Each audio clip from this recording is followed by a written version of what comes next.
The eviction notice was taped to the front door with a piece of ordinary masking tape, the kind you'd use to label a jar or seal a cardboard box, and somehow that detail was the thing that broke Garrett Cole. Not the notice itself. He'd known it was coming. 3 months behind on the mortgage, 2 unanswered calls from the bank, 1 certified letter he'd left unopened on the kitchen counter, until the envelope had yellowed at the edges. He'd known. But whoever had come out to post the thing hadn't even bothered to knock. Just walked up the porch steps, pressed the paper flat against the wood, and left. As if the house was already empty. As if Garrett was already gone.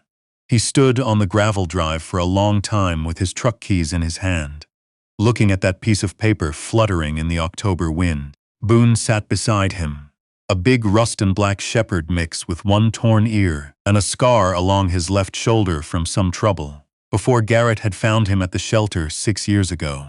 Boone didn't whine. He just leaned against Garrett's leg, the way he always did when something wasn't right, his warm weight pressing steady and solid against the side of Garrett's knee. "Well," Garrett said finally. Boone looked up at him. "Yeah," Garrett said.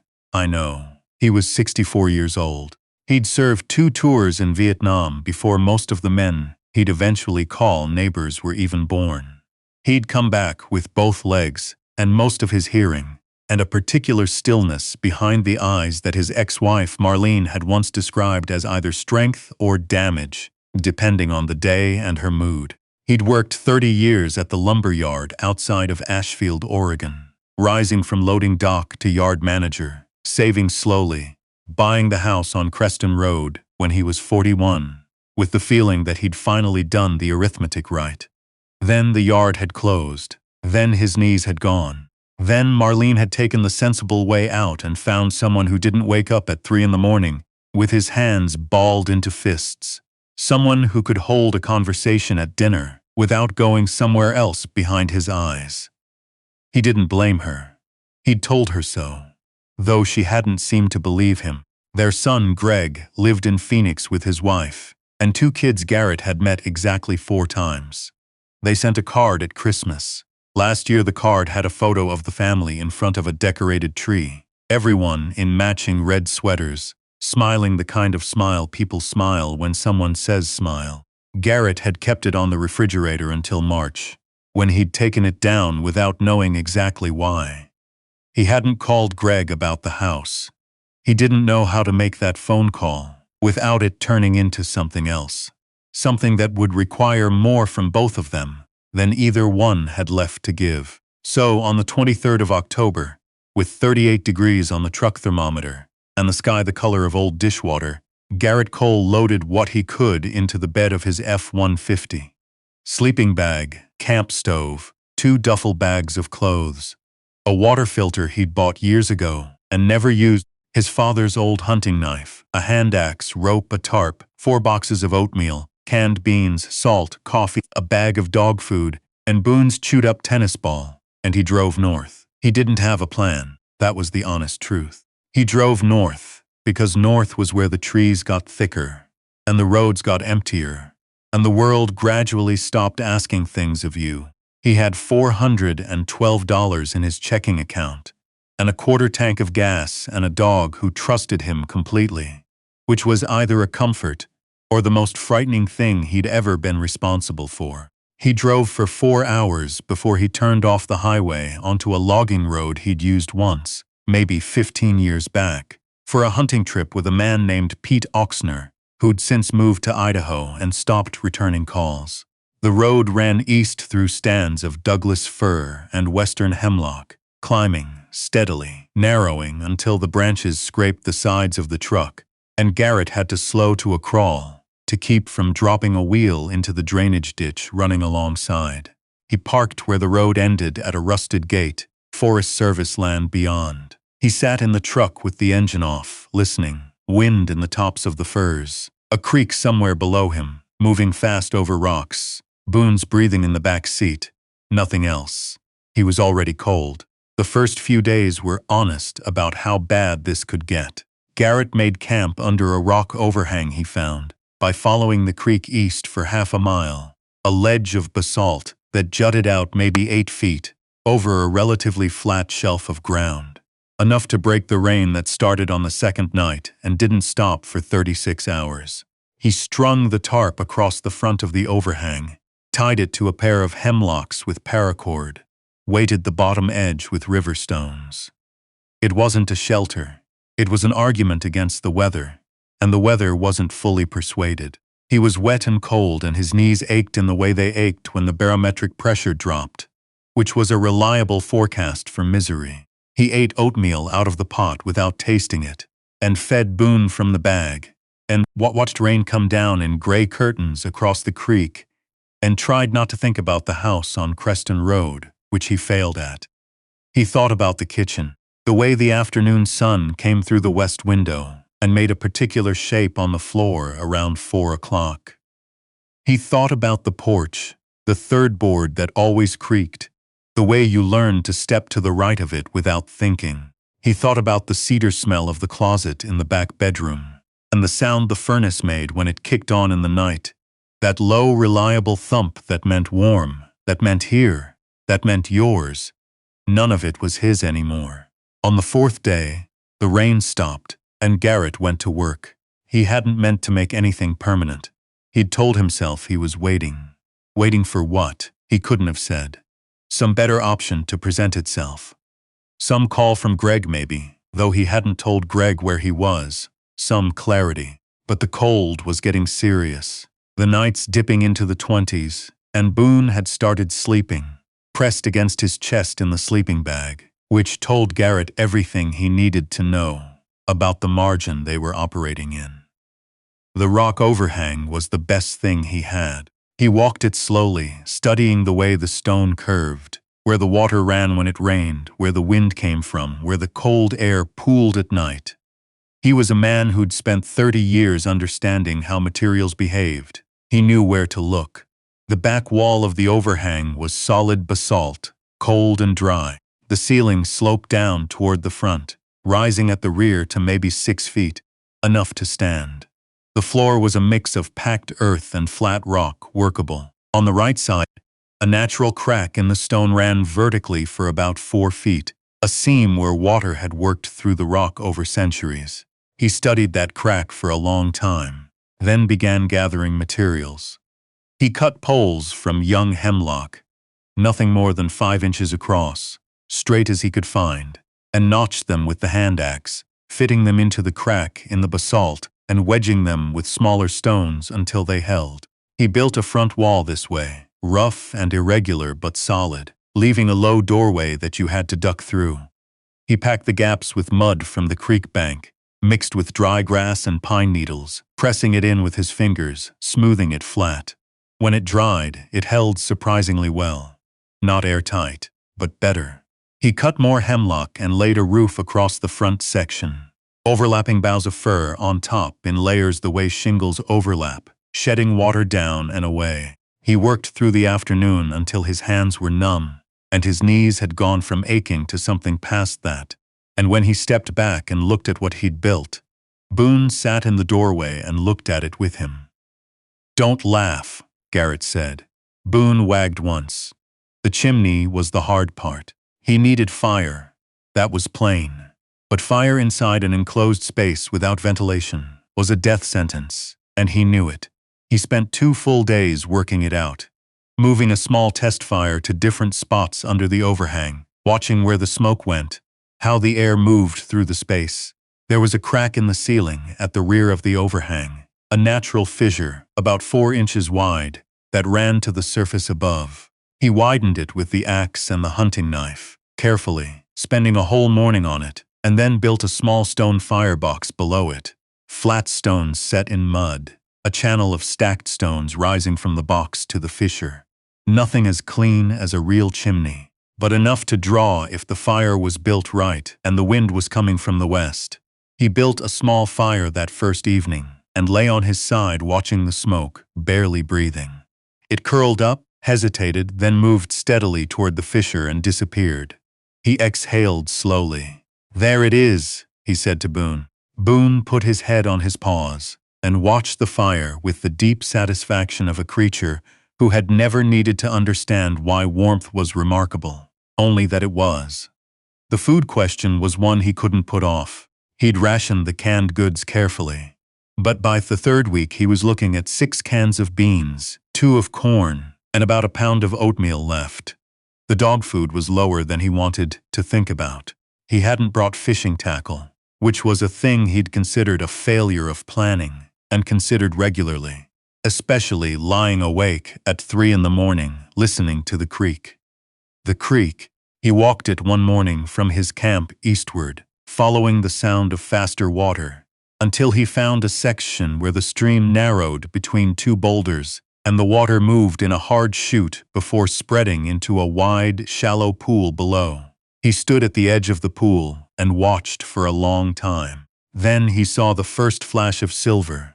There and gone, near the far bank where a submerged log had created a slow eddy. He didn't have a rod. He had paracord and the hunting knife, and about 40 minutes before the light dropped. He spent those 40 minutes cutting straight willow branches, lashing them together in a rough V-shape, with the open end facing upstream, weighted with stones on the bottom, the tips of the branches overlapping, so that a fish moving upstream would push through and be unable to turn back easily. He'd seen something like it once in a book about indigenous fishing methods he'd read 20 years ago and mostly forgotten. He set the weir in the narrowest section of the chute and anchored it with larger stones on either side. He went back the next morning not expecting much. There were 2 trout in it. He stood there in the cold looking at them for longer than was strictly necessary. Then he started laughing. A real laugh, surprised out of him. The kind he hadn't produced in long enough that the muscles involved felt unfamiliar. Boone came splashing into the shallows beside him and sniffed at the weir, deeply interested. "Don't," Garrett told him. He cleaned the fish with the hunting knife, cooked them over the fire on a flat stone he'd placed at the edge of the firebox. He gave Boone the scraps and the bones, and watched him work through them with focused devotion. He ate his own portion slowly, tasting it. It was the best thing he'd eaten in weeks, which was partly about the fish, and partly about everything else. After that, the weir went in every evening and came out every morning. He didn't always get something.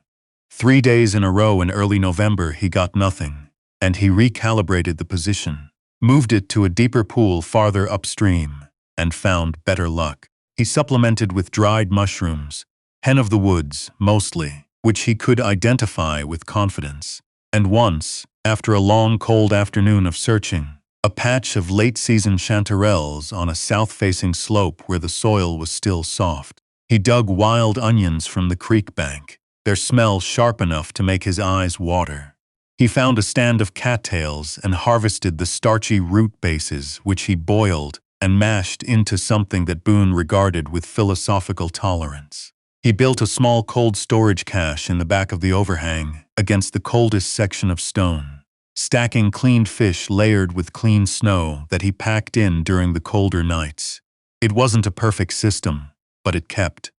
The dam came later, almost by accident. He'd noticed that the pool below the V-weir was inconsistent. When the water ran high after rain, the fish moved out of the pool and upstream, and the weir sat useless in churning brown water. When the water was very low, the pool was too shallow to hold much. He needed to even it out. He spent 4 days building a low stone dam across the downstream end of the pool, maybe 14 inches high, flat stones stacked in a gentle arc, the way he'd once seen a dry stone wall built on a farm outside of Ashfield. The stones fitted together without mortar, their weight and angle holding them in place. He left a notch at the center, 6 inches wide, where water could pass through in a thin, controlled sheet, enough to maintain downstream flow, enough to raise the pool level by 8 or 9 inches. It worked better than he'd expected. The pool deepened and steadied. The fish held there in numbers, and the weir became more reliable. He stood on the bank one afternoon looking at what he'd made, the dam, the pool, the weir in the chute above, and felt something he hadn't felt in a long time. Not pride exactly. Something quieter than that, more like recognition, like looking in a mirror and seeing someone you'd almost forgotten.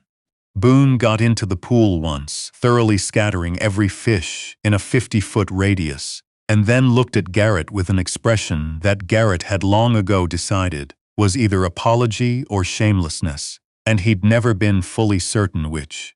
Every time, Garrett told him. November got serious. The temperature dropped into single digits on 3 consecutive nights, and the creek developed a fringe of white ice along both banks each morning that Garrett had to break through to check the weir. He doubled the insulation on the shelter walls, packing more mud, cutting fir boughs and piling them inside along the base of the walls to form a low berm that blocked the cold air that crept in at ground level. He slept with Boone pressed against his back. The dog's warmth, a thing he'd stopped being embarrassed about and started being straightforwardly grateful for. The chimney gave him trouble in the 3rd week of November. He'd built a small additional stone platform inside the shelter, a kind of low bench against the back wall, where he could sit away from the ground cold, and he'd allowed the fire to burn a little larger than usual. He was exhausted, his hands were stiff, and he wanted, badly, to simply be warm for an hour without managing anything. The fire burned well for a while. Then the smoke began to back up. He noticed it first as a slight thickening of the air, the kind you feel before you smell it, a subtle heaviness at the back of the throat. He looked at the improvised chimney. The smoke wasn't rising cleanly. It was curling, pooling near the ceiling, beginning to drift back down into the space. He got the fire out fast, smothering it with dirt he kept in a can near the firebox for exactly this purpose, and pushed the door open, crouching in the low entrance and breathing cold outside air until the shelter cleared. Boone pressed against his leg and trembled, sensing something wrong in a way that didn't require understanding. He climbed up over the overhang in the dark, feeling his way by touch until he found the top of the fissure. He'd expected blockage, a buildup of soot and creosote, maybe. But what he found was different. A section of the fissure had cracked further during a hard frost, widening in one direction and partially collapsing in another, pinching the channel to almost nothing at a point about 2 feet below the surface. Ice had formed in the gap. He worked in the dark with the hunting knife and a long stick, chipping and prying, his hands without feeling by the time the obstruction broke loose, and a sudden cold draft began to move upward through the fissure again. He held his palm over the opening and felt it, a steady pull, the chimney breathing once more. He climbed back down in the dark, built a small, careful fire, watched the smoke rise clean and disappear. He sat with his back against the warm stone. For a long time after that, Boone's head in his lap, the firelight moving on the low ceiling. He thought about what he would have done if the chimney had failed completely. He thought about the cold, not abstractly, but specifically, the particular cold of a night that was 17 degrees outside and dropping. The kind of cold that doesn't ask permission. He thought about what it meant that the answer he kept coming back to was Boone, that the thought he kept finishing with was the dog. He'd been alone before. After Marlene left, after Greg stopped calling regularly, after the yard closed and the structure of his days dissolved, and the house on Creston Road got very quiet in a way that was different from peaceful. He knew what alone felt like. He was fluent in it. But this was different. He scratched Boone behind the torn ear, and the dog made a low sound of absolute contentment, his paw twitching slightly, and the shelter was warm, and the fire was right, and the creek moved outside in the dark doing what creeks do. And Garrett Cole was 64 years old, and had lost his house and his savings, and whatever story he'd been telling himself about how his life would go. And he was, for reasons he couldn't have explained to anyone. Okay. Not fine. Not happy. But okay. In the deep structural sense of the word, the sense that means still standing, means still here, means I have not yet been finished. December came cold and clear. He refined systems. The weir came in and went out. The dam held. He found a rhythm to the days that felt less like survival and more like something else, something that didn't have a clean name. He thought about Greg sometimes. He thought about what he would say if he could call. not to ask for anything, just to say I built something. I'm on the north side of the Cascade foothills, and I built a stone chimney with a hunting knife, and I eat trout 3 times a week, and I sleep warm. He didn't know if Greg would understand why that mattered. He suspected Greg would hear it as a problem to be solved. Flight tickets, guest rooms in Phoenix. Conversations about assisted living said carefully enough to sound like something else. He didn't want to be solved. He wanted to be known, which was different. And he'd long since stopped expecting those two things to come together in the same room. One afternoon, in the middle of December, he hiked back to the truck, a 20-minute walk down the logging road, and sat in the cab for a while with the heater running, mostly because he could. He checked the mirrors out of habit. He looked at his face, which he hadn't seen in a month. He looked older, but he looked like himself. More like himself, maybe, than the man who'd stood in the gravel drive, reading that eviction notice with the keys in his hand. That man had been in the process of disappearing in the slow way that people disappear when everything they use to locate themselves, job, house, marriage, routine, gets taken away or walks away or simply expires, and they forget to find new coordinates. This man had coordinates. They were roughly 47 degrees north, measured in firebox smoke and pool depth, and the sound of the weir in the dark. He drove out to the highway and found a gas station with a payphone, which was rare enough that he stood looking at it for a moment. He had 7 quarters in his jacket pocket. He thought about calling Greg. He picked up the receiver and held it. Then he set it back down. He bought a candy bar and a bag of dog treats and drove back up the logging road. Boone was waiting at the edge of the camp, sitting with the patience of a creature who has never once doubted that the person who left would come back. And that certainty was, as it always was, the most unreasonable and sustaining thing in Garrett's life. He gave the dog a treat. He sat on the rock ledge above the pool and watched the last of the afternoon light leave the water, going from gold to gray to the particular blue that comes just before dark. The weir was in. The dam was holding. The shelter was warm and would warm further. He wasn't going to be rescued. He'd understood that for some time. This wasn't a story that ended with someone finding him. The Forest Service might come through, eventually, check the gate, drive up the logging road.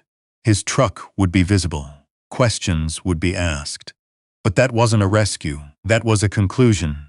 And he hadn't reached one yet. He was going to survive this winter because he had learned how to. That was the whole answer. Not strategy, not youth, not luck. Just the long accumulated knowledge of a man who'd paid attention to materials and weather and load-bearing angles for 64 years, and who had, beside him at all times, a dog who trusted that knowledge absolutely and asked only to be included in whatever it was building toward. The cold came down with the dark, the way it does in the mountains when there's no cloud cover to hold the day's warmth. Garrett stood, slowly, his knees doing their commentary on the movement. He looked at the pool one more time. "Come on," he said. Boone was already at his side. They walked back together through the dark timber, toward the light and the warmth and the small particular life they had made in the stone. And overhead the stars came out, one by one, above the firs, until the sky was full of them, indifferent and bright, the way stars always are. And Garrett Cole looked up at them for just a moment, and then looked ahead at the glow from the shelter entrance, and kept walking.